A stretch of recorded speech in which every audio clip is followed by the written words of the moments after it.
Nuclear submarine ही नहीं, अब nuclear aircraft carrier बना रहा है भारत। 190 मेगावाट न्यूक्लियर रिएक्टर विकसित कर रहा है। भारत इस रिएक्टर की मदद से घातक P-77 परमाणु पनडुब्बियों भी होंगी तैयार। दोस्तों, भारत अपनी नौसेना की क्षमताओं में लगातार विकास कर रहा है। चीन का मुकाबला करने के लिए भारत के लिए ऐसा करना बेहद जरूरी है। भारत 3 दिशाओं में समुद्र से घिरा हुआ है। इस विशाल समंदर की सुरक्षा भारत की बड़ी जिम्मेदारी है। भारत का विशाल समंदर भारत की रणनीतिक ताकत भी है। इसी वजह से भारत नौसेना को मजबूत बनाने में जुटा हुआ है।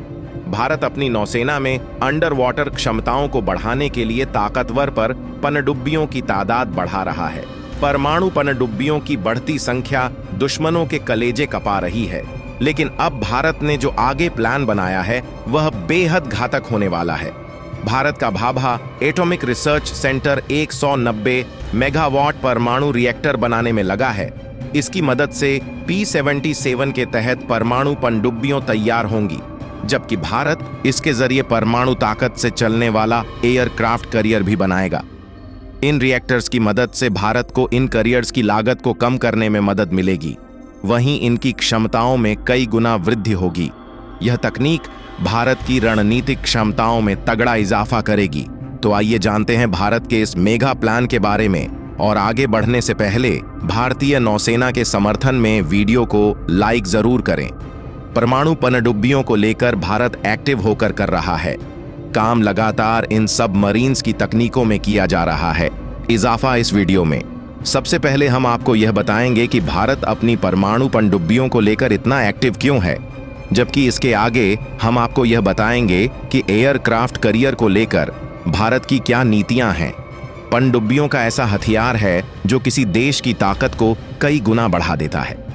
भारत के पास पहले कोई परमाणु पनडुब्बी नहीं थी, इसके लिए वह रूस पर निर्भर था। भारत रूस से आकुला क्लास की पनडुब्बी लीज पर लेकर काम कर रहा था। इसे भारत ने चक्र नाम दिया था। लीज खत्म होने के बाद अब नई लीज ली जा रही है। इसके लिए रूस को इस पनडुब्बी में कई अपग्रेडेशन करने हैं, लेकिन युद्ध की वजह से रूस यह अपग्रेडेशन नहीं कर पा रहा है। भारत ने अब अपनी परमाणु पनडुब्बियों क्लास की परमाणु पनडुब्बियों के बाद अब भारत ज्यादा ताकतवर परमाणु पनडुब्बियों को बनाने की कवायद शुरू कर चुका है। भारत चीन की सबमरीन ताकत और भारत की सबमरीन ताकत के गैप को जल्द पूरा करने में लगा हुआ है, जिसमें वह काफी सफल हो चुका है। भारत फ्रांस के साथ भी पनडुब्बियों तैयार कर रहा था और अब इनकी तादाद को बढ़ाया जा रहा है। भारत लगभग 20 पनडुब्बियों के अलग अलग प्रोजेक्ट पर आगे बढ़ रहा है। भारत का लक्ष्य है कि वह अपनी पनडुब्बियों को इतना ताकतवर बनाए जिससे वह भारी संख्या में इंटरकॉन्टिनेंटल बैलिस्टिक मिसाइलों का जखीरा साथ लेकर चल सके। यह क्षमता भारत को दुनिया में बहुत बड़ी ताकत दिलाएगी। फिलहाल भारत की अरिहंत क्लास की न्यूक्लियर सबमरीन 3500 किलोमीटर की मारक क्षमता वाली के F मिसाइलों से लैस है, जिसकी जद में चीन के कई शहर आ जाते हैं। अब भारत जो अगली सबमरीन्स तैयार कर रहा है वह K5 और K6 मिसाइल से लैस हो सकती है, जिनकी जद में दुनिया के कई देश आ जाएंगे। अगर परमाणु क्षमता से लैस पनडुब्बियों की बात की जाए तो यह पनडुब्बियों न्यूक्लियर क्षमता का इस्तेमाल ईंधन के तौर पर करती है, जिससे इन्हें दशकों तक ईंधन रिफ्यूलिंग की जरूरत नहीं होती। इसके अलावा इन्हें ईंधन दहन के लिए ऑक्सीजन की जरूरत भी नहीं होती है। इसी वजह से यह लंबे वक्त तक समंदर के भीतर रह सकती हैं, जिससे इनका पता लगाना मुश्किल होता है। Bharat pump jet propulsion system पर भी काम कर रहा है। इसे आने वाली पनडुब्बियों में लैस किया जाएगा। इसकी वजह से पनडुब्बियों शोर नहीं करती हैं और इनके स्टिल क्षमता बढ़ जाती है। इनके मुकाबले डीजल पनडुब्बियों को बार बार सतह पर आने की जरूरत पड़ती है, जिसकी वजह से इनका पता लगाना आसान हो जाता है और दुश्मन इन्हें नुकसान पहुंचा सकता है और इनकी तैनाती के लिहाज से अलर्ट हो सकता है। परमाणु क्षमता से चलने वाली पनडुब्बियों ऐसा कोई मौका दुश्मन को नहीं देती हैं। इसी वजह से भारत परमाणु पनडुब्बियों पर फोकस कर रहा है। ज्यादा ताकतवर पनडुब्बियों के लिए ज्यादा ताकतवर रिएक्टर्स की होगी जरूरत। इसी वजह से भारत 190 मेगावाट के दमदार रिएक्टर्स पर झोंक रहा है। ताकत ऐसी पनडुब्बियों जिनमें भारी तादाद में इंटरकॉन्टिनेंटल बैलिस्टिक मिसाइल तैनात हो सके, उन्हें बनाने के लिए ज्यादा दमदार न्यूक्लियर रिएक्टर्स की जरूरत होगी। फिलहाल भारत अरिहंत क्लास की सबमरीन में 83 मेगावाट के न्यूक्लियर रिएक्टर्स का इस्तेमाल कर रहा है। ऐसे में 190 मेगावाट का रिएक्टर कितना खतरनाक होगा, इस बारे में समझा जा सकता है।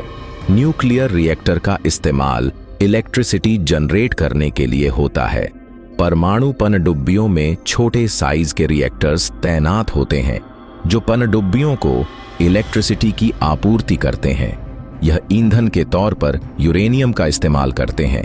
इनका निर्माण और संचालन आसान नहीं होता है, इसके लिए खास स्किल की जरूरत होती है।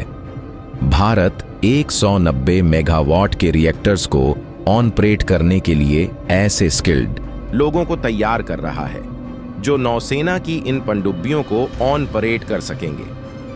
भारत ने अपनी परमाणु पनडुब्बियों बनाने से पहले इस हथियार को ऑपरेट करने की स्किल रूसी पंडी से सीखी थी। यह बहुत दमदार क्षमता है जिसे दुनिया भर के देश हासिल करना चाहते हैं, लेकिन दुनिया में केवल गिनती के देश के पास यह क्षमता है। भारत एयरक्राफ्ट कैरियर भी तैयार कर रहा है। भारत के पास फिलहाल 2 एयरक्राफ्ट कैरियर हैं। अब वह तीसरा एयरक्राफ्ट कैरियर तैयार करना चाहता है। चीन अमेरिका को इस मामले में टक्कर देना चाहता है। अमेरिका के पास इस वक्त दुनिया में सबसे ज्यादा एयरक्राफ्ट कैरियर हैं। अमेरिका के कैरियर अत्याधुनिक क्षमताओं से लैस हैं, जिसकी वजह से दमदार और ताकतवर एयरक्राफ्ट इन कैरियर्स से लॉन्च हो सकते हैं भी। अपने तीसरे एयरक्राफ्ट कैरियर को इलेक्ट्रोमैग्नेटिक लॉन्चिंग सिस्टम से लैस करना चाहता है। इसके लिए पहले से कई तकनीकी हों को हासिल करने की कोशिश की जा रही है। वहीं भारत की प्लानिंग है कि वह इस कैरियर को ऑपरेट करने के लिए न्यूक्लियर पावर का इस्तेमाल करेगा। यह भारत की बहुत बड़ी ताकत होगी। ऐसी तकनीकी हों का इस्तेमाल कैरियर में करने से यह बेहद ताकतवर हो जाएगा और इसे बार बार रिफ्यूल करने की जरूरत नहीं होगी। भारत के पास अभी 2 एयरक्राफ्ट कैरियर हैं। इनमें से एक भारत ने रूस से खरीदा था, जबकि दूसरा भारत ने खुद ही तैयार किया है। भारत इस कैरियर में अत्याधुनिक विमानों की तैनाती करने वाला है। इसके लिए फ्रांस से राफेल मरीन विमानों की डील की जा रही है। तो दोस्तों, भारत के समंदर में बढ़ रहे न्यूक्लियर पावर पर आपका क्या कहना है? कमेंट में जरूर बताएं। जय हिंद, जय भारत, वंदे मातरम।